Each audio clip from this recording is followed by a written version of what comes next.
Nah, kita akan merubah paradigma, membalik paradigma. Orang kan dulu kalau bicara tentang masjid, kita bicara tentang pemberdayaan umat, pemberdayaan masjid ya. Jadi umat yang memberdayakan masjid.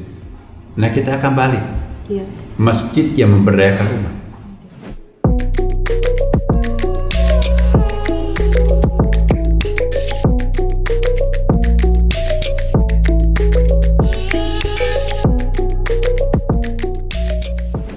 Dan Prof, ini terkait lanjut lagi ke sikap pemerintahan Presiden Jokowi, minta pendapat Prof terkait sikap pemerintah atas isu khilafah dan juga jihad, menurut Prof gimana?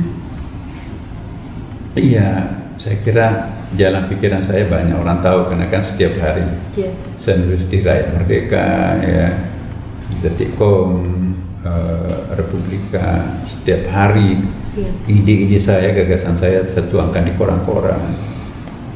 Setiap hari juga saya ceramah di TV-TV.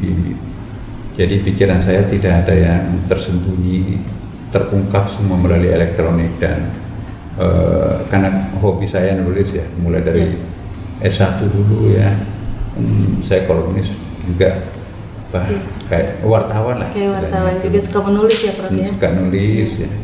Tiada hari, setiap hari sekarang ini harus menulis 13 halaman per hari. Untuk 4 koran setiap hari loh. 4 koran Prof. Saya buat satu media aja susah. Tapi itu koran. Itu hobi. Jadi bangun jam 2 malam, jam 2.30 sudah menulis. Nulis ya. Jadi kalau enggak kan deadline. Soal isu khilafah ya. Kalau saya sih melihat NKRI ini benar-benar sudah rahmat ya. Saya tidak menggunakan istilah final. NKRI sudah final bagi saya. Benar-benar NKRI itu suatu rahmat. Pancasila itu adalah rahmat yang luar biasa untuk bangsa Indonesia ini. Saya keliling di beberapa negara Muslim terutama ya. Teman-teman kita yang menggunakan merek negara Islam, quote-unquote itu justru yang mengalami problem sekarang. Coba kita lihat Afghanistan, kan cuma 7 etnik di situ kan, negara Republik Islam Afghanistan. Tetapi sampai sekarang ini coba kita lihat bom hampir setiap hari kan, bunuh-bunuhan, nggak tahu siapa lawan siapa kawan di situ. Ya, saya juga terlibat karena kita membentuk sebuah organisasi di situ ya. Waktu saya masih jadi pengurus besar Nahdlatul Ulama ya. Saya pernah di situ membangun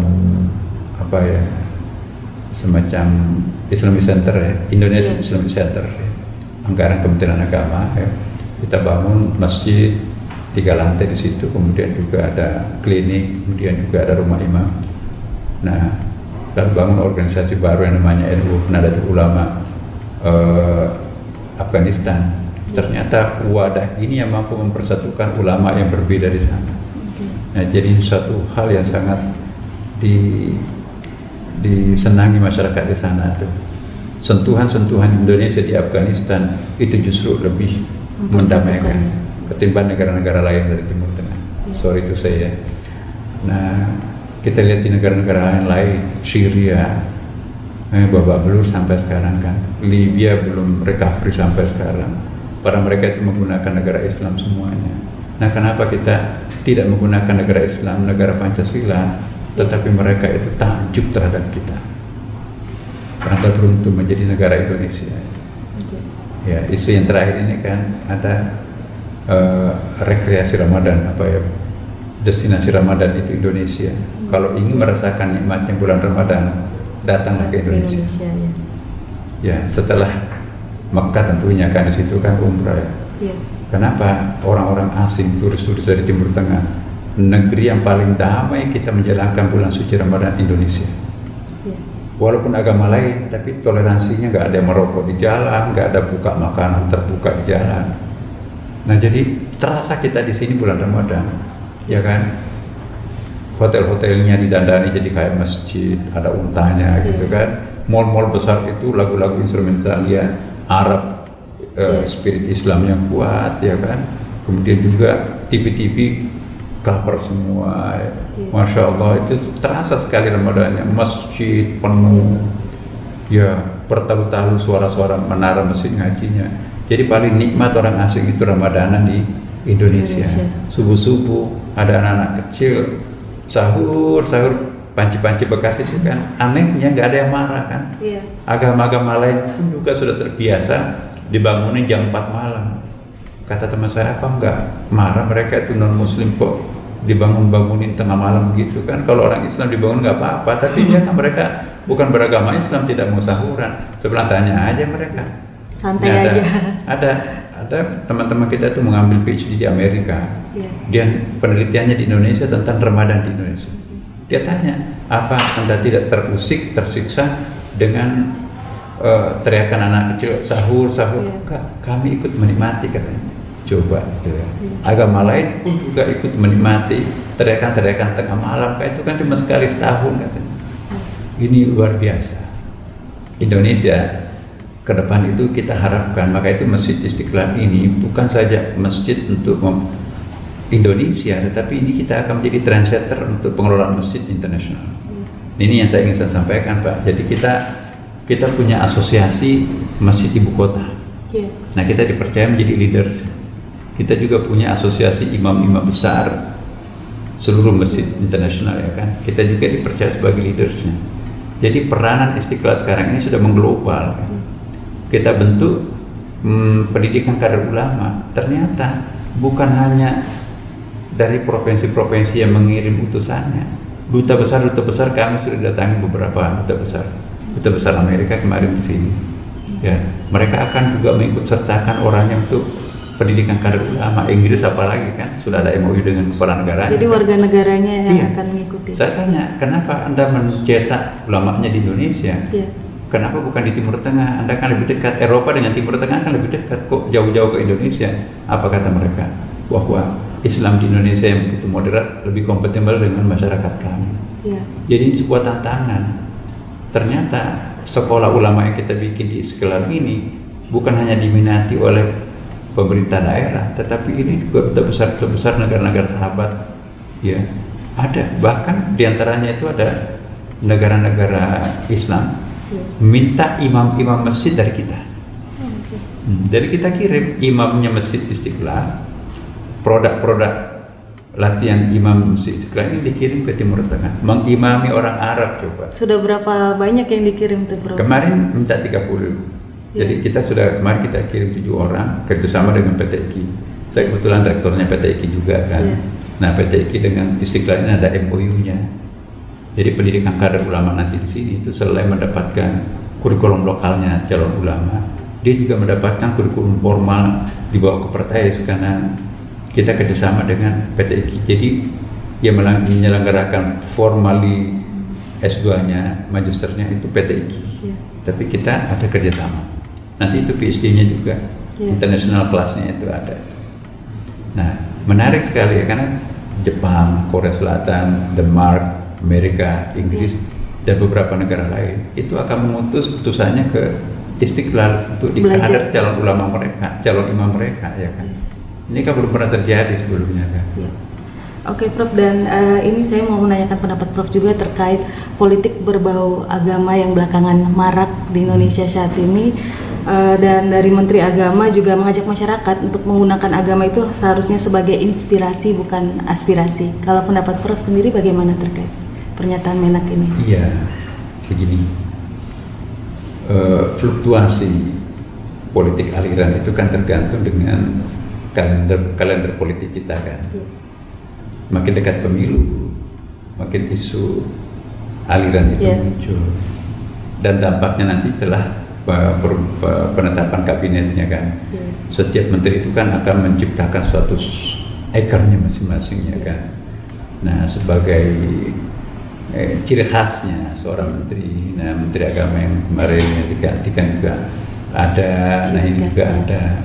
Tapi saya yakin menteri kita ini ya junior saya waktu itu di PBNU, dia sekarang memimpin Ansor ya. Kapasitas intelektualnya juga saya tahu ya. Bahkan mungkin juga mohon maaf kalau saya boleh mengatakan bahwa jalan pikirannya pun juga saya tahu bahwa itu sama dengan mainstream pemikir-pemikir NU lainnya ya, mungkin cara statementnya atau mungkin juga cara pengutipannya itu seperti apa sampai menjadi kontroversi. Bagi saya sih tidak ada yang baru ya dari beliau. Apa statementnya itu kan biasa di statementkan juga oleh orang lain juga kan. Nah jadi bagi saya ide dasarnya itu adalah bagaimana Indonesia ke depan itu lahir komunitas masyarakatnya itu yang pertama ciri khasnya itu sangat damai ya, sangat tenang, sangat plural dalam arti terbiasa berbeda ya, bersatu dalam perbedaan. Kemudian yang paling penting juga menghindari jalan-jalan kekerasan yang sifatnya eksklusif gitu kan.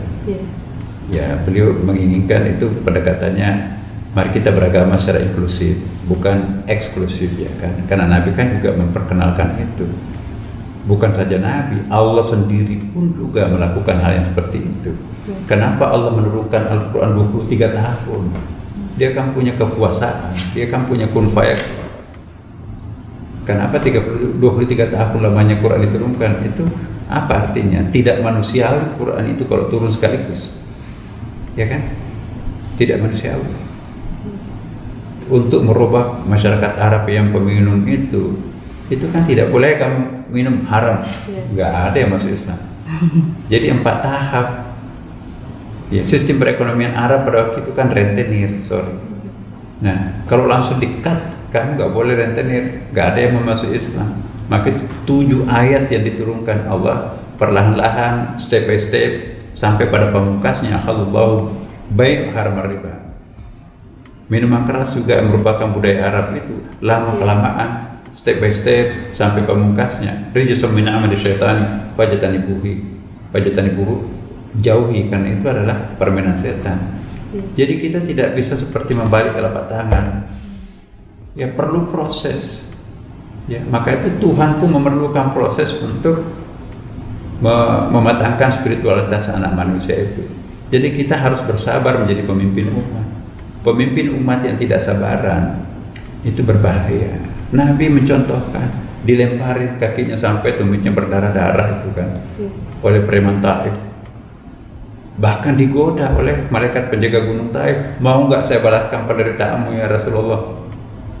Kelewatan, enggak. Kalau saya mau minta pertolongan, pasti saya akan minta pertolongan kepada Yang Maha Penolong, Allah. Jangan umatku melakukan itu karena dia tidak tahu siapa. Jadi pemimpin yang baik tidak pernah menyalahkan masyarakat atau rakyat. Guru yang baik tidak boleh menyalahkan murid. Orang tua yang baik tidak boleh melulu menyalahkan anak. Tapi bagaimana menciptakan suatu perubahan, ya, seperti menarik benang dari tepung.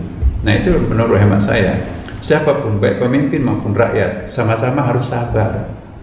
Rakyat pun juga jangan terlalu mau melihat simsalabim pemerintah melakukan sesuatu yang radikal, perubahannya sangat nggak mungkin. Atau juga sebaliknya, pemerintah juga curiga melulu terhadap umat masyarakat seolah ada ancaman. Jadi hemat saya ingin menghimbau kepada siapapun, ya, saya selaku imam besar minta kepada pemerintah, ya kita juga jangan terlalu cepat berasumsi negatif kepada umat, curiga gitu ya. Ya curiga. Tapi juga sebaliknya kepada masyarakat dan rakyat ini, jangan juga terlalu curiga juga terhadap pemimpin pemerintahnya. Nggak mungkin bisa menjadi negara besar kalau rakyat dan pemimpinnya itu berhadapan-hadapan, itu nggak produktif, tidak sehat. Nah, saya melihat di sini bukan sesuatu yang kritis, yang krisis ya, maksudnya yang kritis.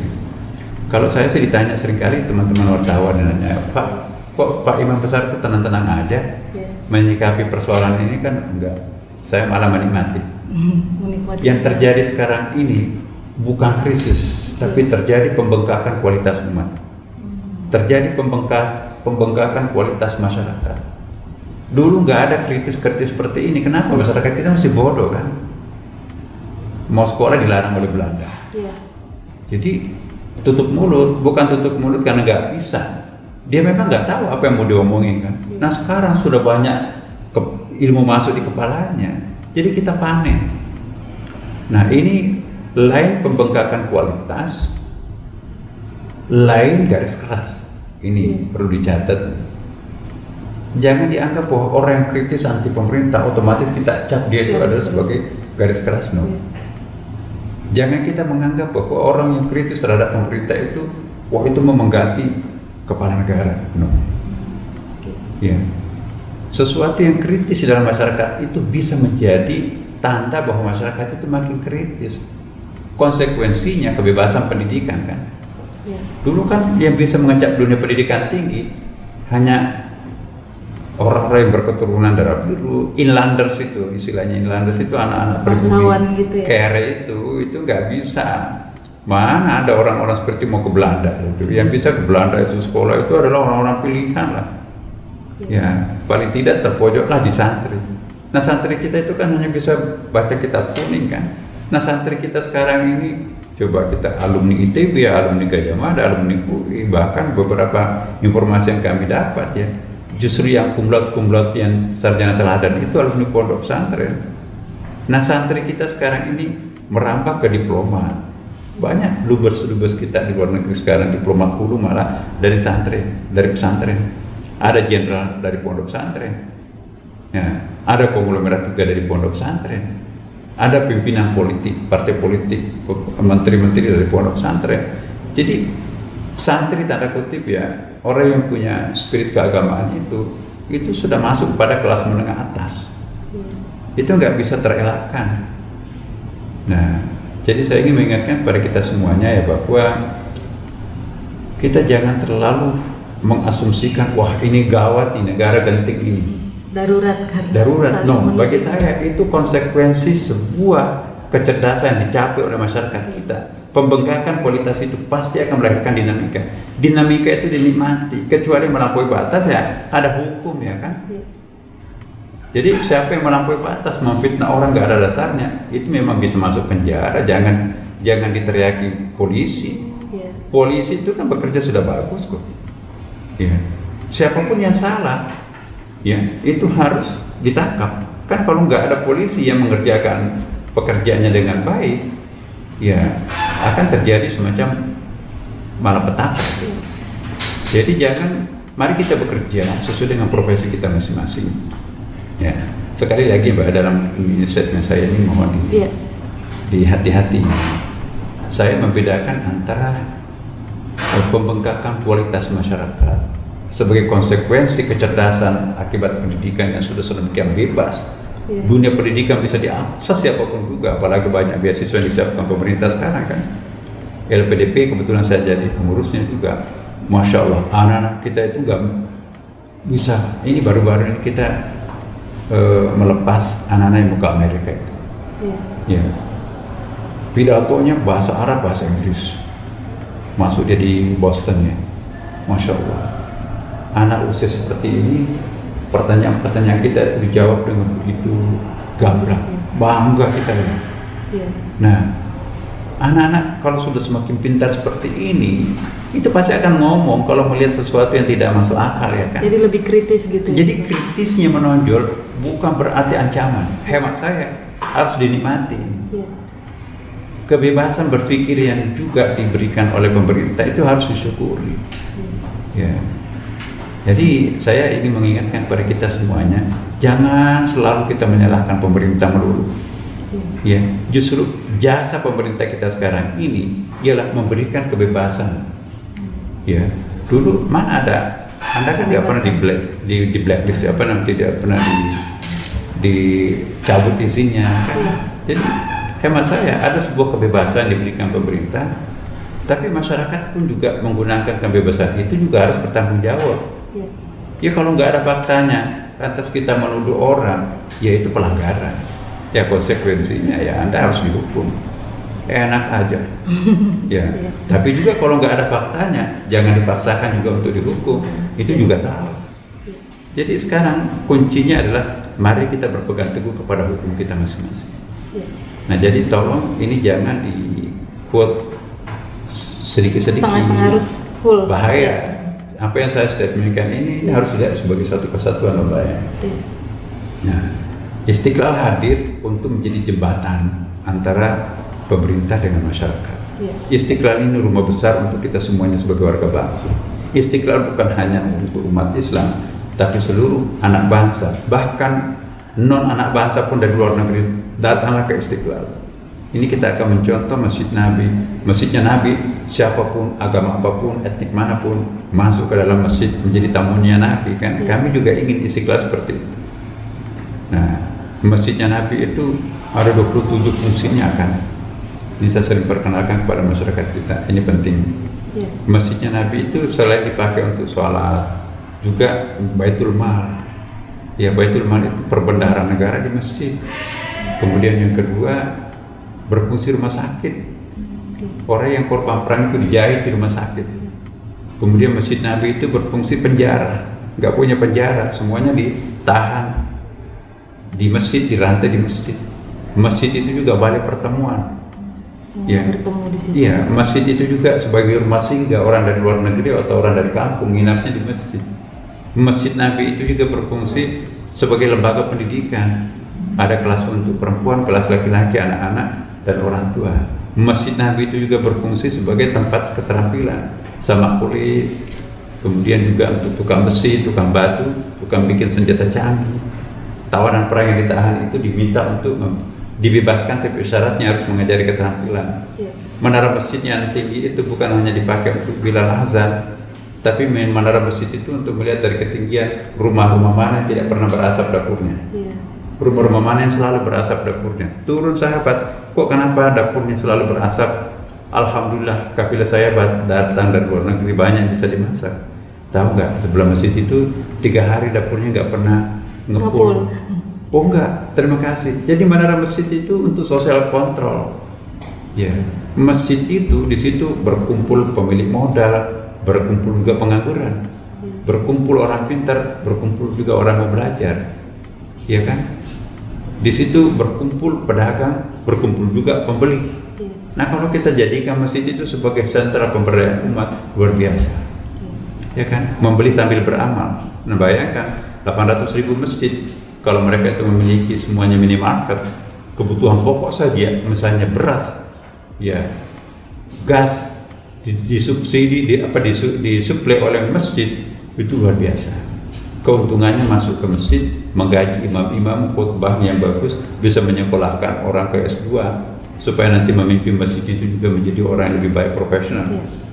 Nah, Prof, tadi terkait menyambung tentang guru agama yang baik, mungkin bisa dijelaskan. Masalah yang sering kita hadapi sekarang ini kan adalah umat kita ini ada yang menganggap ini kok kenapa umat kita ini sering emosional, suka marah, kenapa kurang sabar, ya, kok kenapa black white, gampang menyalahkan orang, gampang menuduh orang, kenapa kelapangan dada ini kok tidak muncul, what's wrong, di mana ini? Nah, saya mencoba merenung, nah ini perlu ada introspeksi semua pihak. Entah itu pemerintah, ulama, termasuk juga masyarakat. Sorry to say, sejauh pengamatan saya selama ini, apa jadinya umat kita kalau guru agamanya itu tidak menguasai materi keagamaan?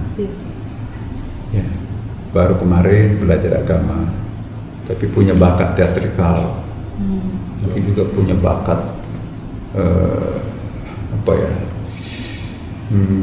human relationnya bagus ya. Akhirnya audiensnya itu bisa terpukau. Padahal materinya itu kan hanya segitu itu, tidak masuk ke dalam. Nah, semakin dalam ilmu yang dikuasai seseorang, maka semakin wise, semakin bijaksana. Tapi semakin sedikit pengetahuan seseorang tentang suatu persoalan, itu juga cenderung untuk lebih simple berpikirnya, hitam putih, ya kan. Nah, tantangan kita ke depan, bagaimana para mubalik kita ini yang merupakan guru agamanya umat ini, itu diperdalam ilmunya. Ya. Bukan hanya menguasai kemampuan untuk membuat masyarakat itu ketawa terpingkal-pingkal atau menangis terseduh-seduh, tapi begitu mereka pulang dari majelisnya ditanya, apa tadi yang kamu dapat? Nggak tahu. Jadi nggak masuk ke apa yang tadi didengarkan. Yang kita inginkan ke depan, mubalik yang bagus, yang benar, yang kita inginkan sebetulnya, yang berhasil untuk menyalakan lentera hati seseorang. Mubaliknya sudah nggak ada, tapi batinnya sudah nyala. Oh, ini nggak boleh saya lakukan ini. Jadi pengawasan melekat masuk. Nah, ini kan tidak gampang. Kullu ma kharaja minal qalb waqa'a fil qalb. Segala sesuatu yang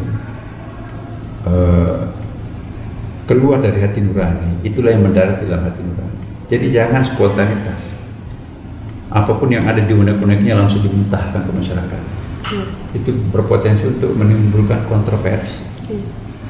Nah, hemat saya, pendalaman masyarakat itu tentang agama tidak melalui jalur kontroversi, tapi melalui jalan yang hening, ya kan, kontemplasi, melalui jalan yang senyap.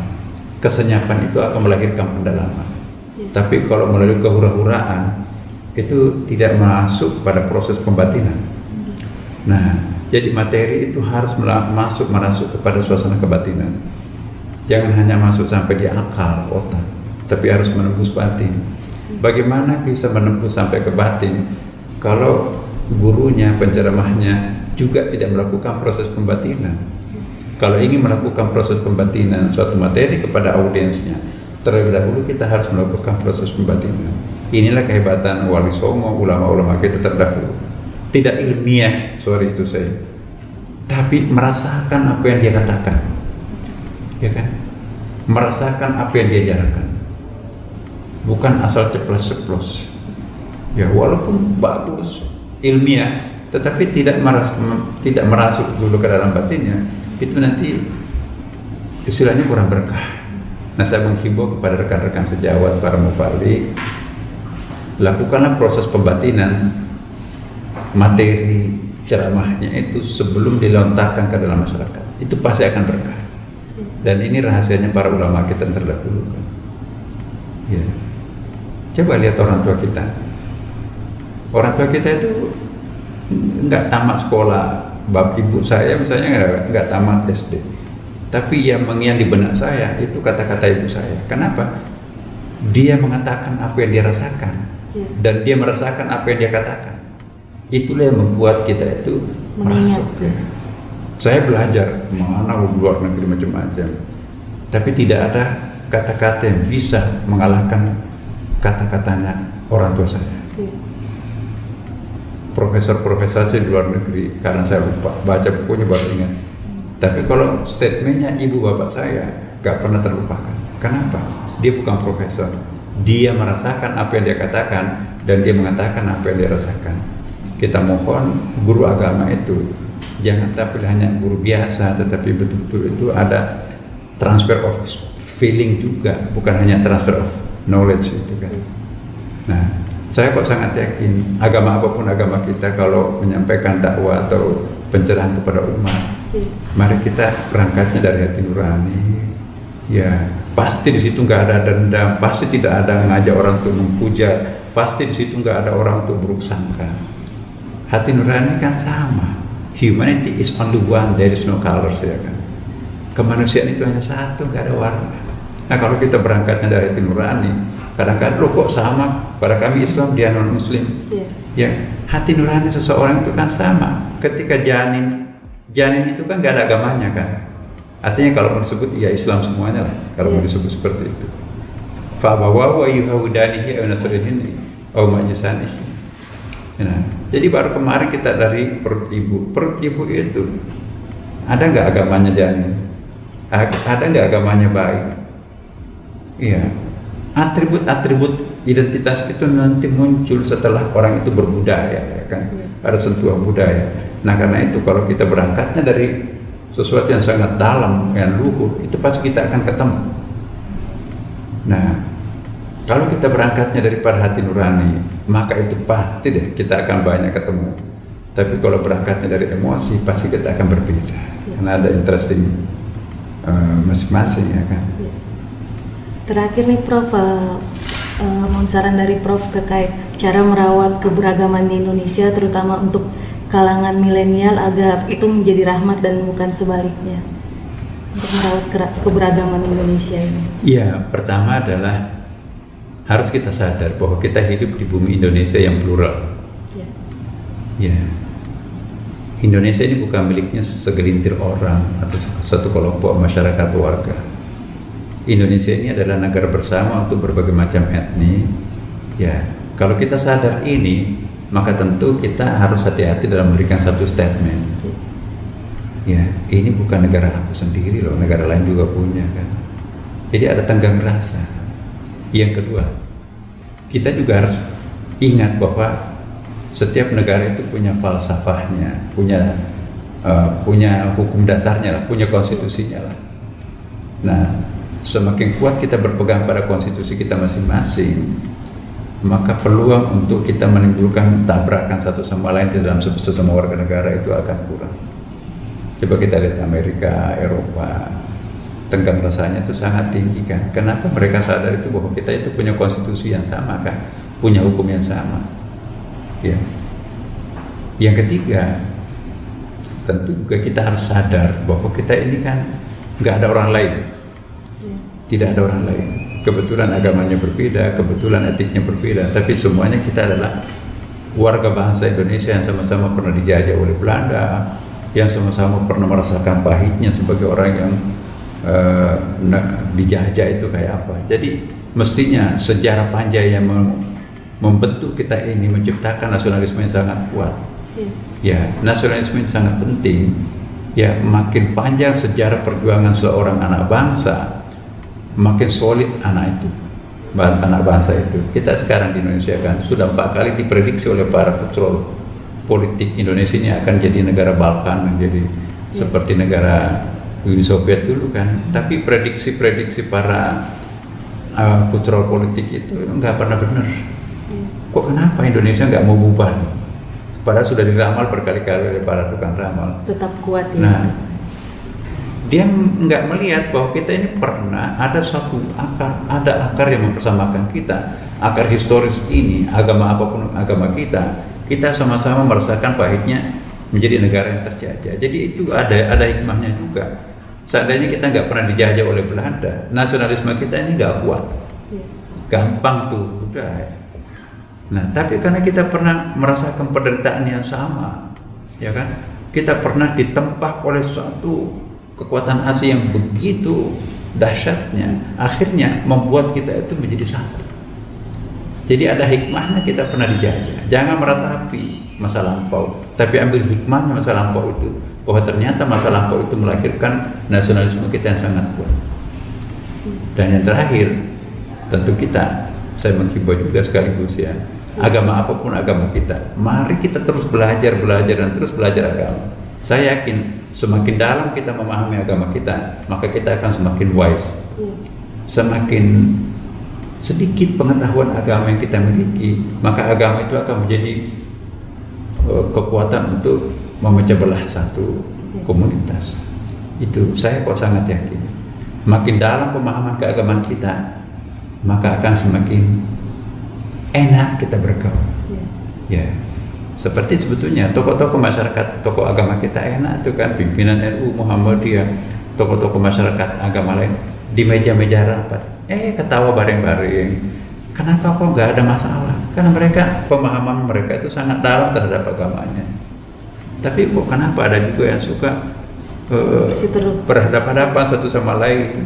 Nah, itulah saya sering mengatakan bahwa orang yang suka menyalahkan orang lain menandakan dirinya masih harus belajar. Siapapun. Tapi kalau orang itu sudah mulai menyalahkan dirinya sendiri, pantas semuanya hitam. Saya lupa kalau saya pakai kacamata Ray-Ban. Jadi kesalahan bukan orang lain kan, tapi dia nggak sadar. Kalau orang itu sudah mulai tidak menyalahkan orang lain, tapi tidak juga menyalahkan diri sendiri, lalu diam-diam memperbaiki keadaan tanpa mencari kambing hitam, kambing putih, orang itu sudah hampir selesai belajar. Kenapa? Karena orang arif itu ialah menyelesaikan persoalan tanpa menimbulkan persoalan baru. Orang arif di Indonesia ini, orang pintar itu banyak, yang langka orang arif. Semua orang arif itu alim, tapi tidak semua orang alim itu arif. Semua orang arif itu pintar, tapi tidak semua orang pintar itu arif. Nah, yang kita perlu perbanyak, bagaimana memperbanyak orang arif. Kearifan itu adalah buah dari sebuah lembaga pendidikan yang dikelola secara profesional, yang dikelola dengan hati, yang dikelola dengan kebersamaan, bersumber daripada tata krama dan nilai-nilai luhur kemanusiaan kita. Jadi kita jangan asal mengimpor sebuah sistem tapi tidak pernah melalui proses menyejarah dalam batin kita, itu nanti nggak akan menghasilkan apapun.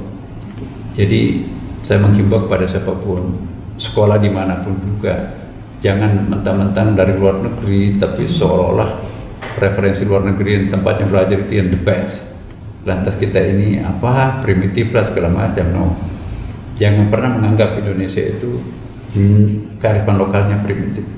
Justru suatu saat nanti orang akan menggali nilai-nilai lokal wisdom Indonesia itu sebagai cikal bakal nilai-nilai universal. Buktinya kan sekarang orang banyak belajar kepada Indonesia. Kenapa Indonesia begitu lebarnya dari Sabah sampai Merauke dengan pulau-pulaunya sedemikian banyak, tapi bisa kompak sampai sekarang. Berkali-kali digoda untuk pecah tapi nggak bisa pecah. Kenapa? Karena itu tadi, 4 faktor itu. Mari kita merawat NKRI ini. Inilah sesungguhnya negara tanda kutip negara muslim. Mari kita merawat negara ini sebagai negara ideal. Jangan diotak-atak lagi. Jangan diotak-atik lagi. Kita belajar pada negara-negara yang lain. Justru jangan sampai kita hanya membongkar tapi tidak bisa memperbaiki. Itu malah petaka. Wa ma ba'dal haqqi la dhalal. Tidak ada setelah kebenaran itu melainkan kesesatan, ya kan? Makanya itu Istiqlal hadir di sini. Bagaimana menjembatani perbedaan, bagaimana mengajak orang itu berpikir lurus, bagaimana orang itu merasakan itu hatinya itu lembut, bagaimana siapapun yang masuk Istiqlal ini akan merasa nyaman, tenang, damai. Iya kan? Saya kira cukup. Baik, terima kasih Prof. Nasaruddin sudah berbincang di podcast jpnn.com dan juga membagi banyak pesan moral untuk viewer jpnn.com tentunya. Dan semoga konsep The New Istiqlal ini bisa membawa inspirasi bagi masyarakat Indonesia dan juga masyarakat dunia, terutama juga untuk umat Islam. Dan untuk viewers jpnn.com dimanapun kalian berada, jangan lupa untuk subscribe channel YouTube Masjid Istiqlal TV dan tetap menjaga kesehatan kalian dengan selalu memakai masker saat berada di luar rumah, menjaga jarak, dan jangan lupa mencuci tangan setelah beraktivitas dari luar rumah. Saksikan podcast jpnn.com pekan depan bersama saya, Natalia Lawrence.